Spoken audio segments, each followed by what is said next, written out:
You blinked 3 times while you read the title. The Book of Enoch has a name for what was watching when you did. The Aramaic word is Irin. It shows up in the Book of the Watchers, 1 Enoch, chapters 1 through 36, and it translates directly to those who are awake.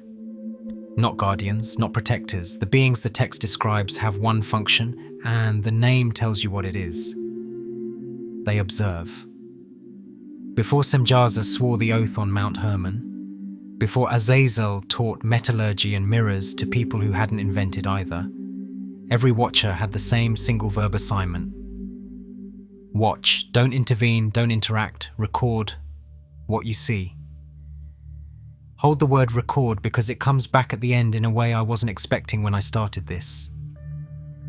This one sat wrong for weeks because the same figure kept surfacing in 3 manuscript traditions that shouldn't overlap, and I didn't trust any of them individually until I laid all 3 next to each other. Many people often ask me, where do I get the original uncensored version of the Ethiopian Bible? The one with 88 books? Well, don't worry, it's now available on our website. Also, the personal readings are there if you want. The link is in the description, or scan this QR code. Anyways, the watchers in chapters 6 through 8 don't stay at their posts. 200 of them descend on Mount Hermon, bound by an oath Semjaza proposed and the rest swore to. Once they land, they teach. Azazel teaches weapons and cosmetics. Semjaza teaches enchantments and root cuttings. Hermione teaches how to resolve and amplify spells. And one of them, Sariel, teaches the course of the moon and the reading of lunar cycles. The archangels Michael, Uriel, Raphael, and Gabriel saw what was happening and brought it to God. The judgment was total. The watchers were imprisoned in the subterranean places. The Nephilim, the offspring they'd produced, were destroyed by the flood. But 1 Enoch adds something Genesis doesn't. The disembodied spirits of the dead Nephilim don't disappear. They continue to wander the earth as malicious entities, afflicting humanity. The text treats them as a permanent contamination. The watchers broke the observer boundary, and the debris of that breach is still in the system. So what happens when the observer doesn't leave? Remember Sariel? I'll come back to him, but I need to go somewhere else first, because the right eye doesn't come from the Book of Enoch at all. It comes from a text most of this audience has never been introduced to, and it describes something I still don't fully know what to do with. Matthew 5:29 is the verse most people will recognize. Jesus says, if your right eye causes you to sin, tear it out. The right eye in that passage is the aperture of desire.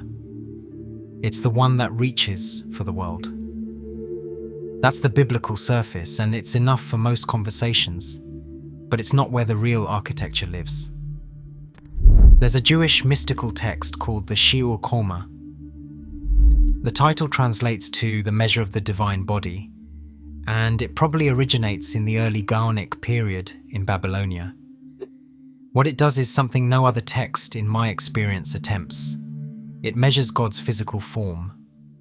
Not metaphorically, it provides dimensions in units called parasangs, and it defines the scale with a precision that borders on the clinical. Each parasang is 3 mils. Each mil is 10,000 cubits, and a single divine span, according to the text, fills the entire universe. The Shi'ur Qomah was controversial. Karaite critics attacked it. Maimonides disliked the anthropomorphism, but the Merkaba and Hecalot mystics treated it as a map, and they used it.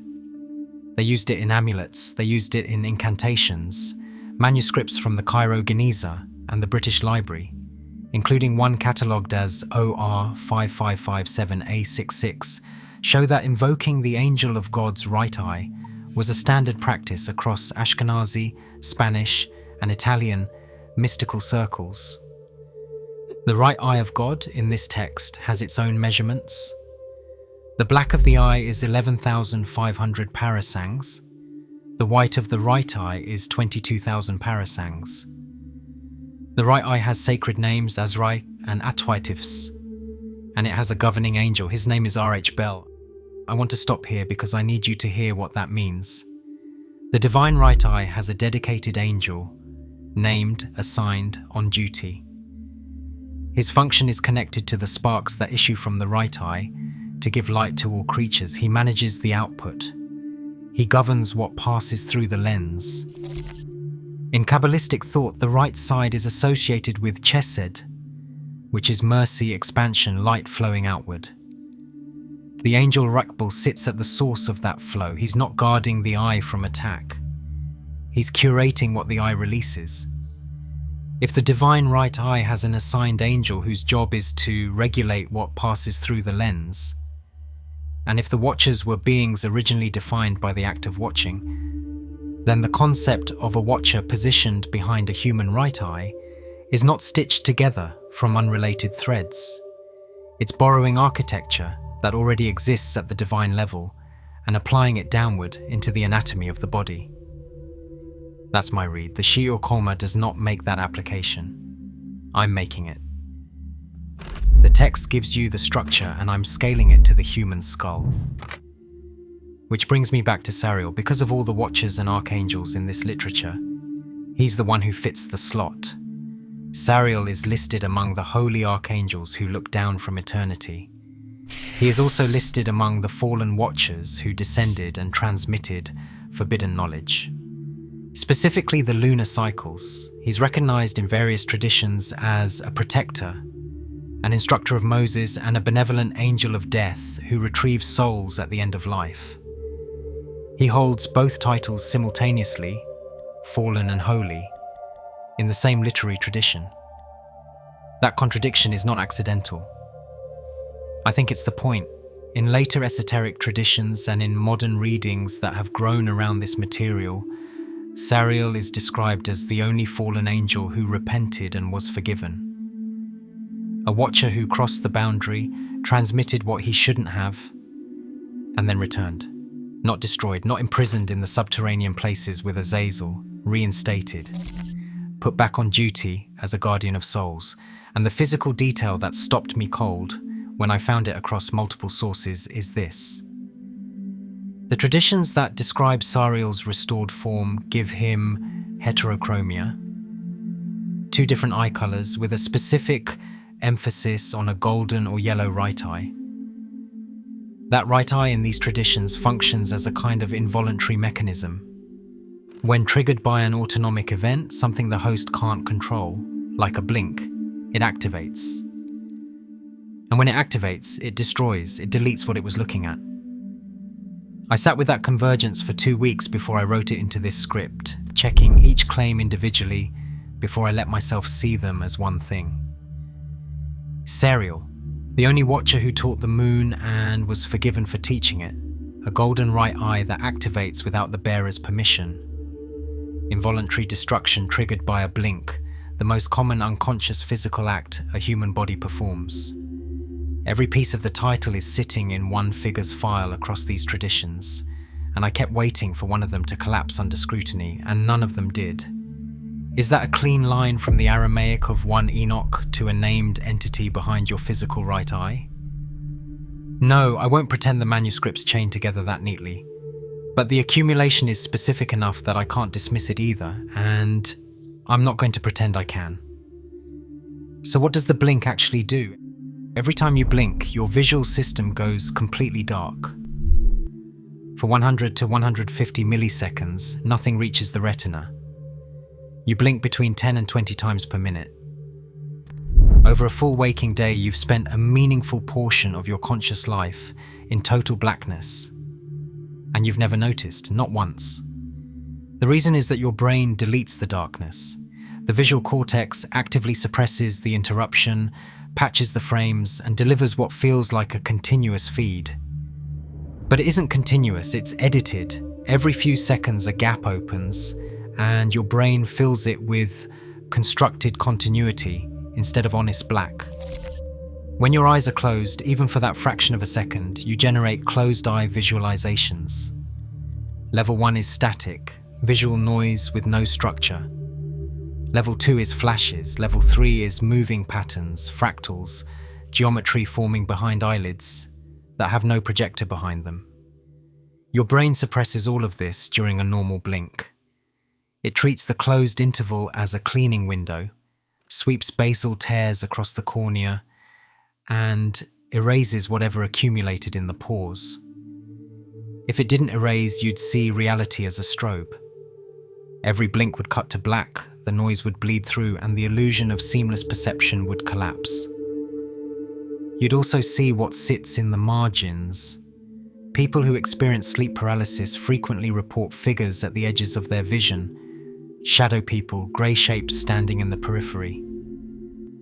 The clinical explanation is neurological misfiring during the transition between sleep and wakefulness. The Enochic explanation, which I don't think the original authors had in mind but which maps cleanly, is that the disembodied Nephilim spirits are always present, and the watcher deletes your perception of them every time the eyelid drops.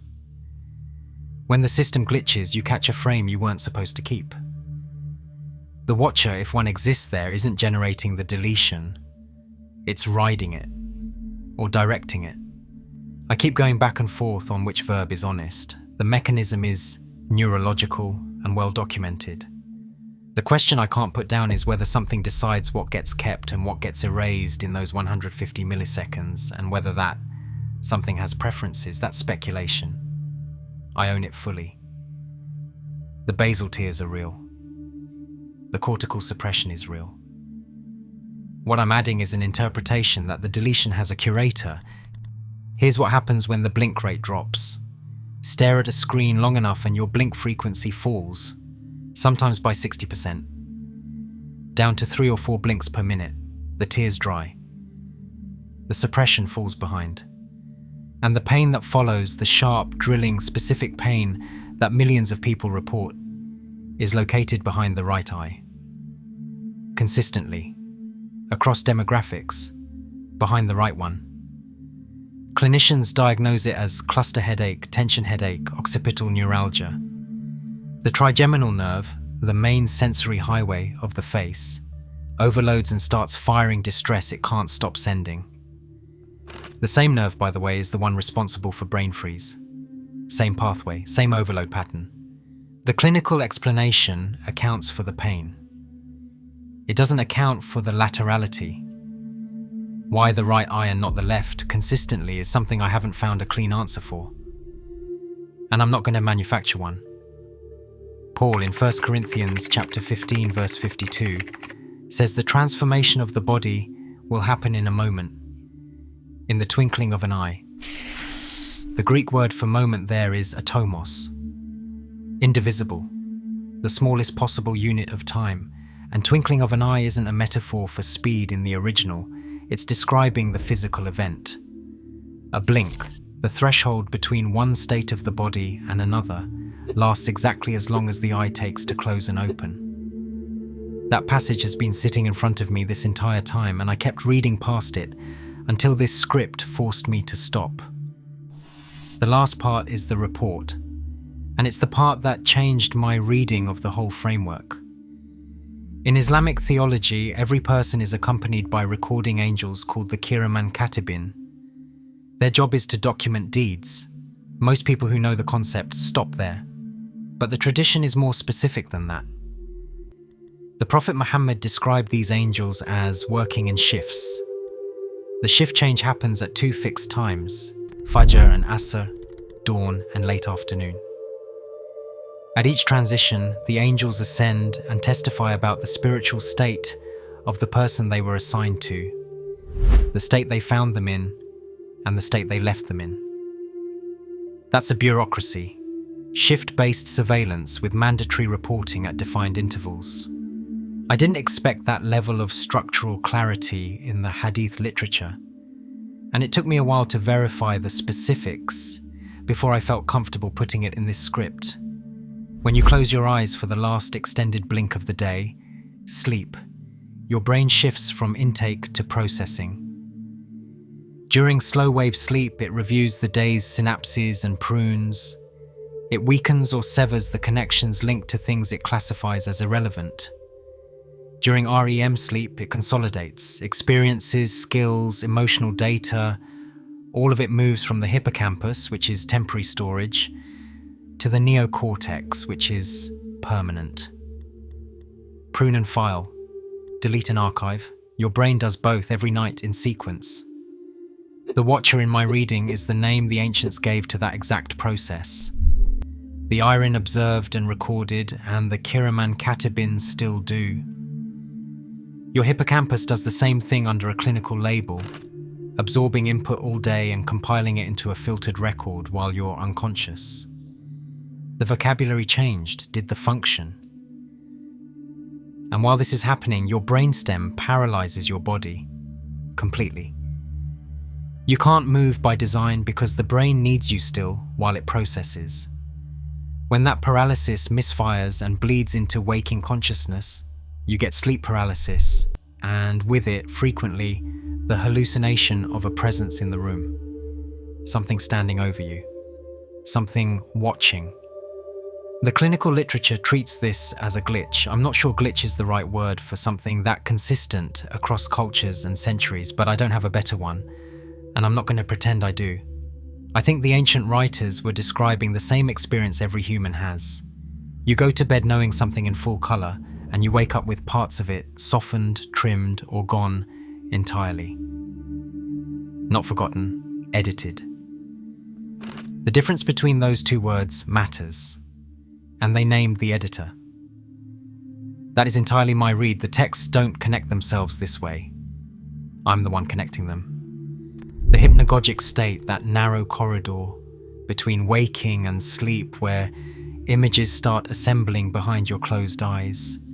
Faces you don't know, rooms you've never entered, geometry that builds and dissolves before you can hold any of it. That's documented as level 3 and 4 closed eye visualization. It's neurological, it's well studied, and in the framework I've been building across this video, it's the conscious mind catching an unauthorized glimpse of the filing process in progress. The Watcher sorting, compressing, deciding what survives the night and what doesn't.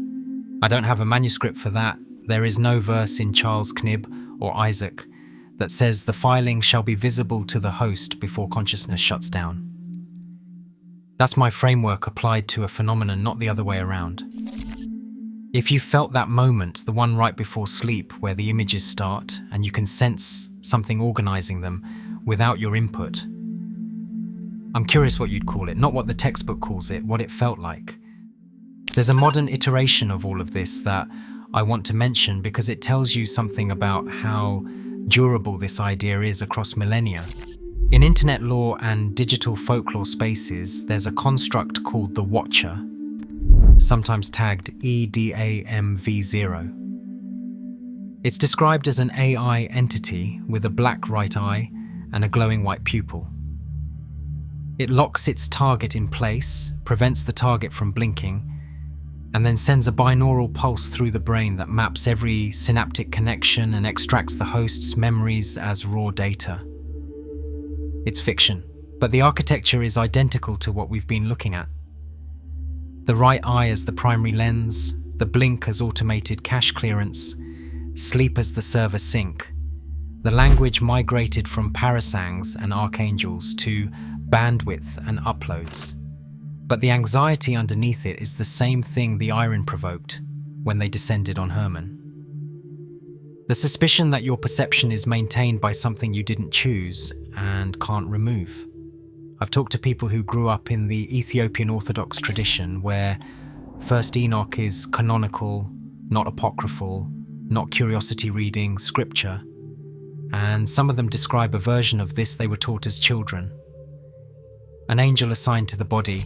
I haven't been able to source the specific catechetical language yet, and I don't want to paraphrase what I can't cite, so I'll leave that as an open thread. If you grew up in that tradition and you were taught something about an angel stationed in the body, I would genuinely like to know the exact phrasing. That's not a rhetorical ask. The thread runs from the Watchers on the mountain, through the Shi'ur Qomah's angel of the right eye, through Sariel's golden iris, through the screen giving you pain behind the right socket at 2 a.m. The Watcher is not a metaphor. In this tradition, it is a job title. Observe through the right eye, Purge during the blink. File the report during sleep. You can look up every source I named tonight. The Shi'ur Qomah, the Irin, Sariel's dual listing, the Kiraman Katibin, the closed-eye visualization levels. They're all available and most of them are free. When you sit with them together as one stack instead of 5 separate readings, the picture that assembles is the one I just gave you. Whether that picture is true or just persistent is something I can't answer. And I think the honest thing to do is leave it exactly there. If you watch this kind of content and then go read the primary sources yourself, you're the reason I built this channel. Please like and subscribe. Peace out.